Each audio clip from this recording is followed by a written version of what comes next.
Today we are going to start a series of lecture on water soluble vitamin, जिसमें हम discuss करेंगे vitamin B1, B2, B3, B5, 6 और उसके साथ 9 और 12। हम एक एक चीज़ को अलग अलग से डिस्कस करेंगे। आज का हमारा जो टॉपिक है उसमें हम विटामिन B1 यानी थायमिन को डिस्कस करेंगे। उसमें हम देखेंगे कि उसके जो है मेन सोर्सेज क्या है और उसके केमिस्ट्री क्या है। देन हम देखेंगे उसके रिएक्शंस क्या है और उसके बाद हम देखेंगे उसके बायोकेमिकल फंक्शंस क्या है और बायोकेमिकल फंक्शंस के बाद हम देखेंगे उसके जो डिफिशियंसी के कॉजेज है वो क्या हो सकते हैं और जब डिफिशियंसी हो जाए तो क्या कॉज कर सकता है।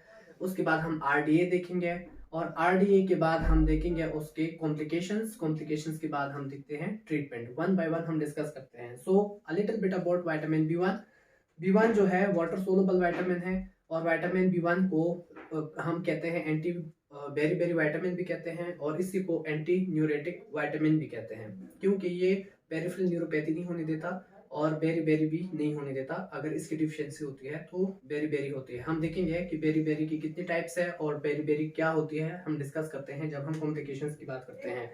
So about vitamin B1, vitamin B1. Vitamin B1 is also known as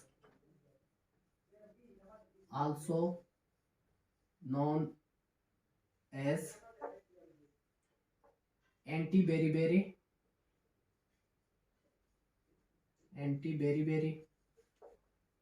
and also known as anti-neuritic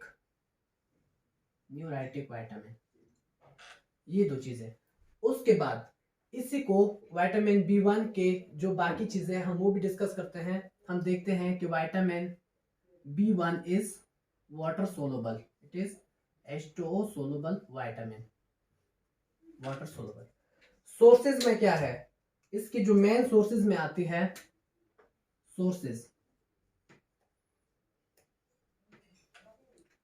sources के अंदर आते हैं हमारे सीरियल ग्रेन्स, यीस्ट और हमारे पास उसके बाद आते हैं whole wheat, unpolished rice, brown rice. उसके अलावा आते हैं हमारे ओट मील्स, कॉलीफ्लावर और सनफ्लावर सीड्स। तो ये सारे हमारे सोर्सेज है किसके, विटामिन B1 के। उसमें से अनपॉलिश्ड राइस, ये कौन से राइस होते हैं, यूजुअली जो कहते हैं कि जो हम राइस को ऐसे रगड़ के वॉश करते हैं, कहते हैं कि अगर हम उसको वॉश करें तो क्या हो जाता है, 80% जो हमारा होता है, 80% विटामिन B1 उसके साथ ही वॉश हो जाता है। सही है, ऑन वॉशिंग तो 80% विटामिन B1 लॉस हो जाता है। बाकी ये है सनफ्लावर सीड्स, कॉलीफ्लावर, ओट मील्स और ब्राउन राइस जो है, ये रिच सोर्सेज है विटामिन B1 के। हम बात करते हैं इसकी केमिस्ट्री की। अगर हम इसकी केमिस्ट्री को डिस्कस करें तो उसमें क्या चीज है, पहले केमिस्ट्री की तरफ जाने से पहले एक्टिव फॉर्म को देखते हैं। Active form of vitamin B1। Active form के अंदर जो है, the most active form of vitamin B1 is TPP। TPP mean thiamine। TPP stand for thiamine pyrophosphate। This is the most active form of vitamin B1।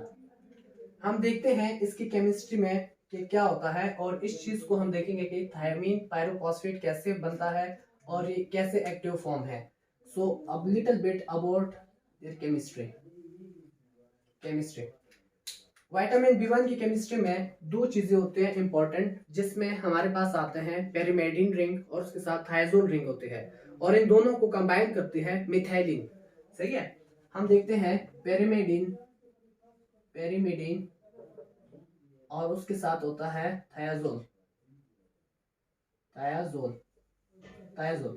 इन दोनों को combine करती है methylene और will lead to the thiamine और इसके साथ ही दो phosphate लगे होते हैं। दैट्स व्हाई TPP और thiamine pyrophosphate is the most active form. इसकी केमिस्ट्री से हमें पता चलता है कि इसकी थायमीन के साथ दो फॉस्फेट होते हैं, इस वजह से thiamine pyrophosphate is the most active form of vitamin B1। देखते हैं इसके बायोकेमिकल फंक्शंस क्या है। बायोकेमिकल फंक्शंस की तरफ, बायोकेमिकल फंक्शंस, दो चीजें बहुत इंपॉर्टेंट है रिलेटेड टू विटामिन B1। पहली चीज जो इससे रिलेटेड है, एनर्जी प्रोडक्शन या जेनरेशन। सेकंड, एनर्जी प्रोडक्शन के साथ साथ ये करते हैं नर्व ट्रांसमिशन।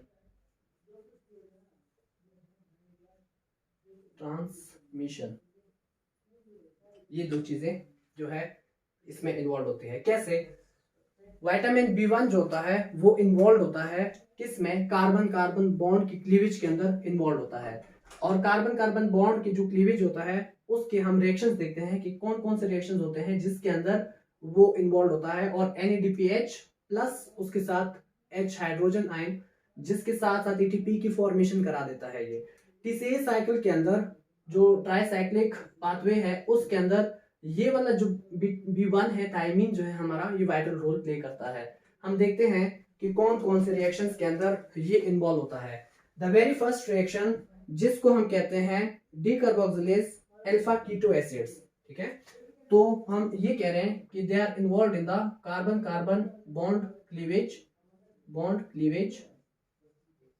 और उसके साथ साथ हमने ये कहा कि पहला क्या है, decarboxylase alpha keto acid. Second is trans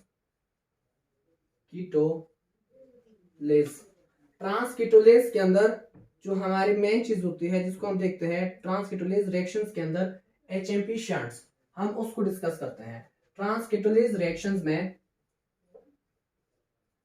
HMP shunt, usually this is the most vital pathway for the production of RBCs, production of ATP for RBCs। so HMP shunt जो है उसके अंदर भी ये इन्वॉल्व होता है। पहला pathway देखते हैं हम कैसे इसके रिएक्शंस होते हैं। उसके अंदर देखते हैं pyruvate is converted into acetyl coenzyme A, और यहाँ पे हमारा यूज होता है क्या, थायमीन पायरोफॉस्फेट इसके ऊपर एक्ट करते हैं। तो यहाँ पे दो चीजें इससे बनती है, नेट से NADH और उसके साथ साथ second is release of carbon dioxide. The classical enzyme which are involved in the cleavage of thymine is known as pyruvate dehydrogenase पहला एंजाइम ये। second is conversion of alpha ketoglutarate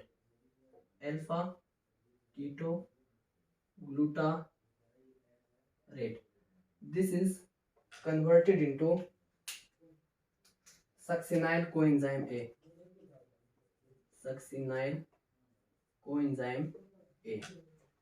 again enzyme जो यहाँ पे use होता है alpha ketoglutarate dehydrogenase. उसके अलावा ये थर्ड जो रिएक्शंस होता है जिसके अंदर ये इन्वॉल्व होते हैं वो होते हैं ब्रांच्ड चेन ट्रांसकीटोलेज।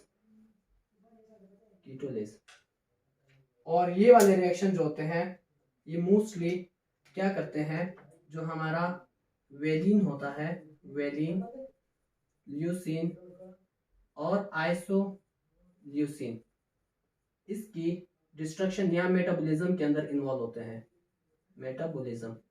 और ये तीन पाथवे हैं जो कि एनर्जी प्रोडक्शन या एनर्जी जनरेशन के अंदर ये तीनों पाथवे इन्वॉल्व होते हैं।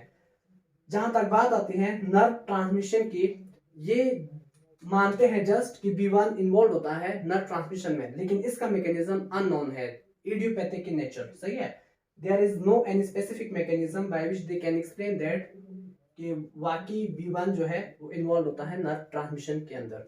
सही है, यहां तक थे इसके जो सोर्सेज है वो हमने देखे, और उसके साथ हमने देखा एक्टिव फॉर्म क्या है, केमिस्ट्री क्या है इसकी, और बायोकेमिकल फंक्शंस क्या है। अब हम डिस्कस करते हैं इसके